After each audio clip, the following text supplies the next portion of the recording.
Faith Matters. An interactive program brought to you by MTA International.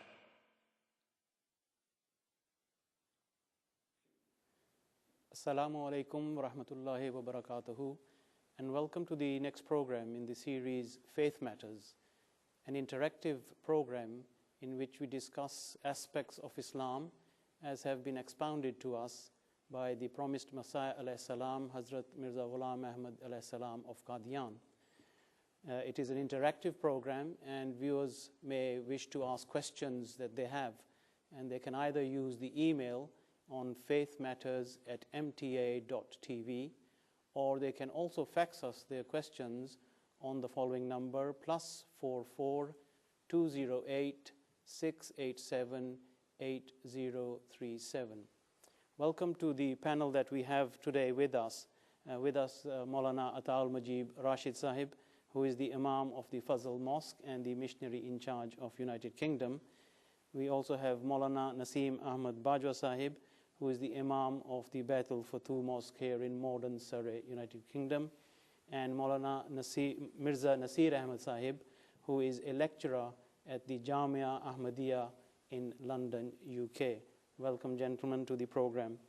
In our previous programs, we discussed aspects of the month of Ramadan, which has, by the grace of Allah, now concluded.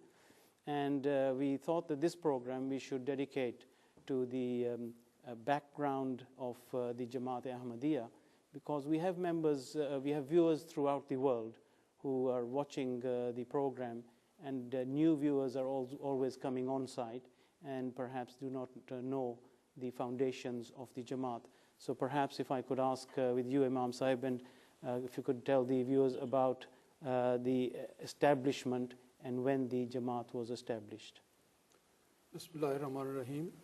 I think this very first question that has been sent in this program is very, very important, because the word Ahmadiyya and the name of the Ahmadiyya Muslim Jamaat is now, by the grace of Allah, quite well known, especially those people who read the newspapers, watch televisions, particularly MTA.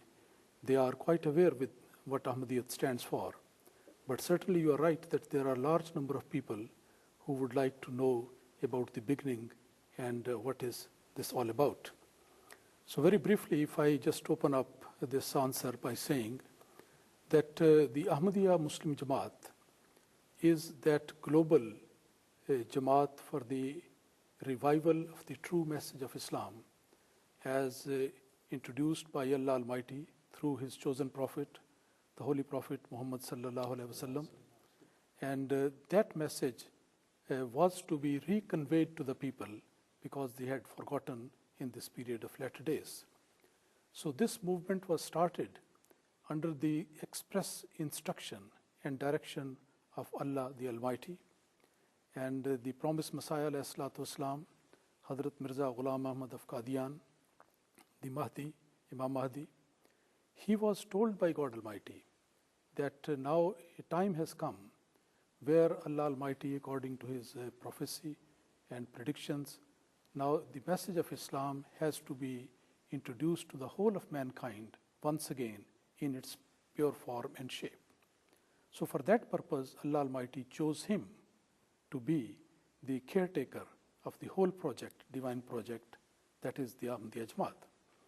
And exactly speaking, on 23rd of March in 1889, the foundation of this community was laid under the special instruction of Allah Almighty, and that was the day when the first initiation ceremony took place, and 40 people on the very first day, they were very fortunate to be initiated at the hand of the promised Messiah, the founder of the community.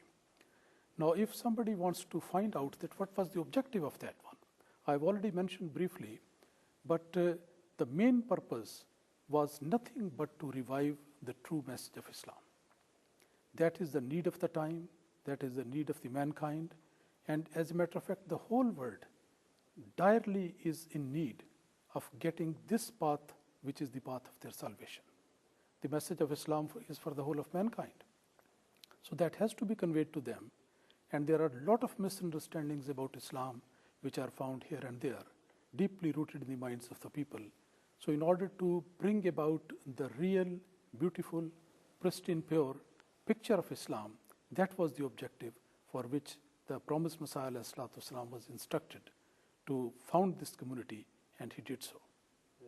Major, if you look at the circumstances at the time that Imam Sahib has mentioned when the promised Messiah ﷺ was sent, do we find that there was the need of a teacher to come down at that particular time which had not been there before at hand?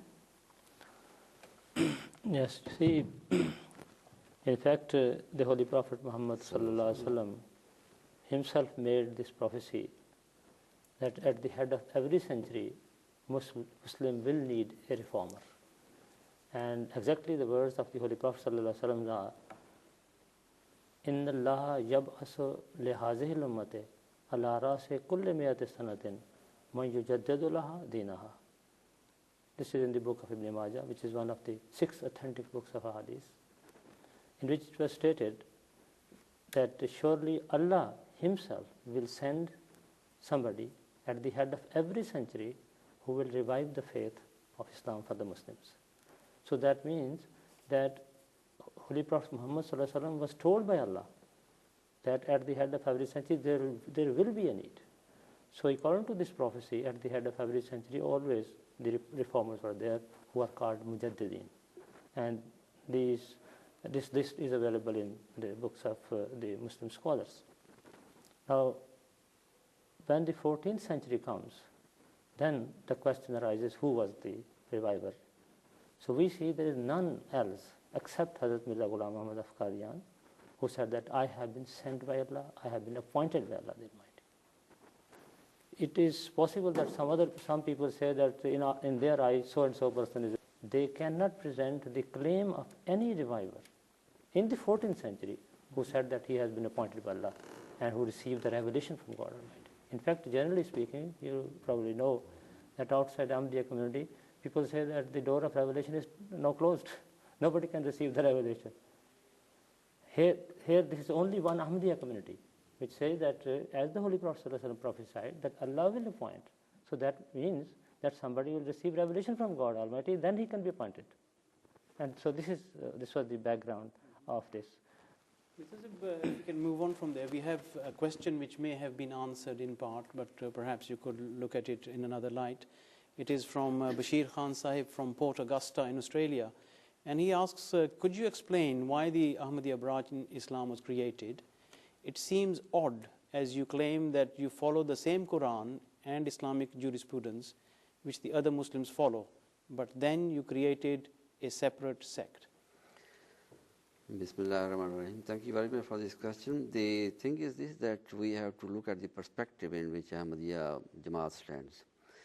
The prophecy which just now Maulana Bajo Sahib has referred to is about the advent of a reformer at the head of every century, but also there was a prophecy that in the later days there will be the advent of Mahdi al-Islam, the promised Messiah.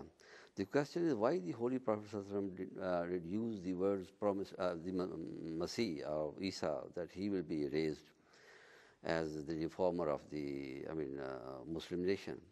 The reason was that just as there was a reformer needed for the Judaism, similarly a reformer was needed for the Muslims when they will become so much resembling the Jews, according to how the Holy Prophet had prophesied, that a time will come that the Muslims will remain Muslim just by name.